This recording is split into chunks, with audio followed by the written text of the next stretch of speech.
Hello there. I want to talk today about the 5 keys to a long-term relationship. If you've watched previous videos, you'd notice, or you would have understood, that I've been part of a long-distance international relationship and how I've gone about that and how, for me, it's been successful. And the videos I've produced on those go through the different steps, the different things you must do to make it work. Regarding a long distance relationship, and if it's international, number one is total commitment. You've got to be 100% committed to what the end result is, and that is a relationship.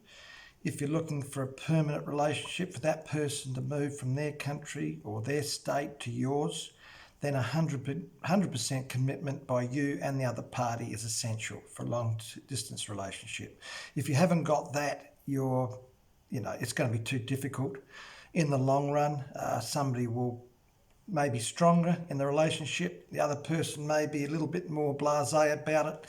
So things would probably disintegrate pretty quickly unless both are 100% committed.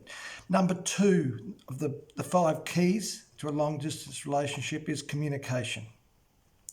Now, me personally, with my international relationship with the Chinese partner, obviously we couldn't just jump on a plane and go and visit each other every couple of weeks, so communication is the key.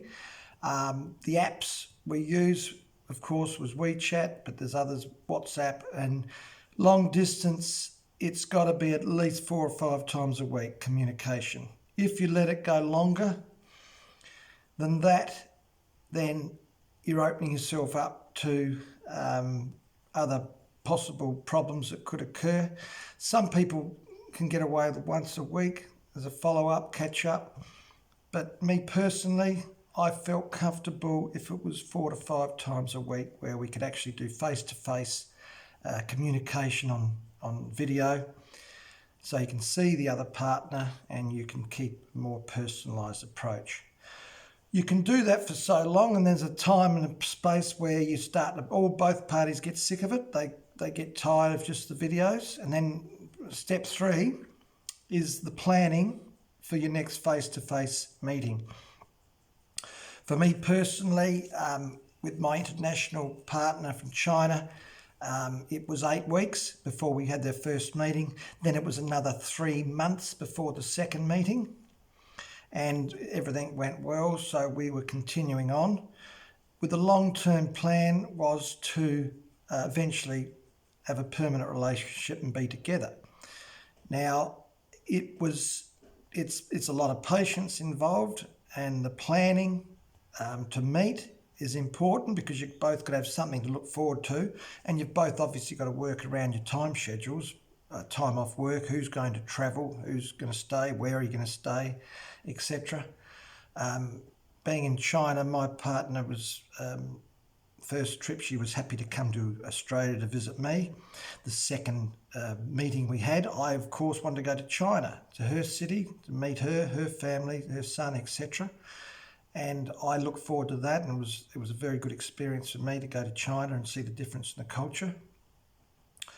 From there, each time we met, we'd go back to continually communicating, basically on a daily basis. Occasionally we would have everybody has an argument about something, even if it's a long distance relationship where you're not living together each day. Something will pop up and there could be an argument. And I said it gets back to the commitment.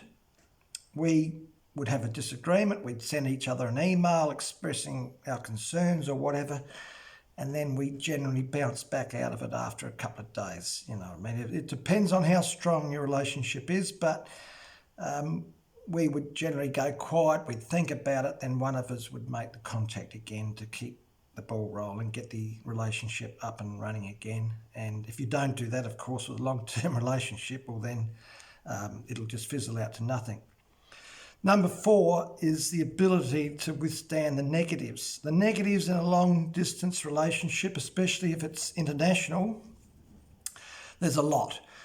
Obviously, you miss each other, you've built up this relationship and you'd want to see each other, but you can't. You've just got to be happy with the face-to-face videoing. that's a lot of patience. A lot of people get bored with that, of course, and so you've planned your meetings. There's negatives.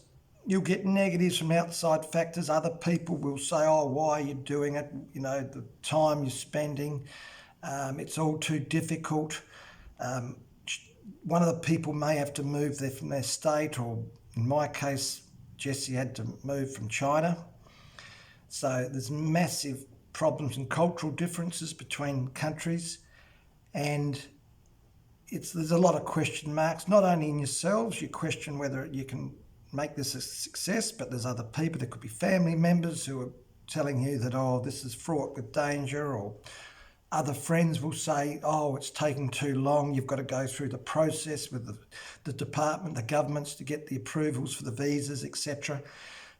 It's a long, long process when you go down the permanent stage where you want to move to another country. Once your relationship's 100% satisfactory and you're ready to go down that path, then you've got the next step of obviously finding out immigration agents and choosing one, etc., etc. That's another whole lot of duties you've got to perform there, and that takes a lot of time and effort. Number 5, with the long distance relationship, is the end plan. Why are you in this long-term relationship? Why are you doing it? Is it both parties completely happy with it? Is there an end result? What's the end plan? Are you planning to visit? Is it purely for holidays, or is it a permanent thing where you hopefully one day want to join together and live together? In my case, Jessie being Chinese, she was been to Australia twice before. She'd visited. She understood what it was all about. She was happy with it. And so from there, we decided to go ahead with the plan. So that took 20 months between the time we applied with the Australian government, and it took 20 months for it to be approved. But that's time for another video. But as I said before, long distance relationship, number 1, must be 100% committed. Number 2, communication is the key. If you haven't got that, it won't survive. Number 3 is planning your face-to-face meetings. You've got to have something to look forward to. You've got to have time where it gets a bit boring, face-to-face, telephone calls, video chats. It gets a bit down, people miss each other, and it becomes a bit of a drag. So you've got to be planning your next face-to-face meeting.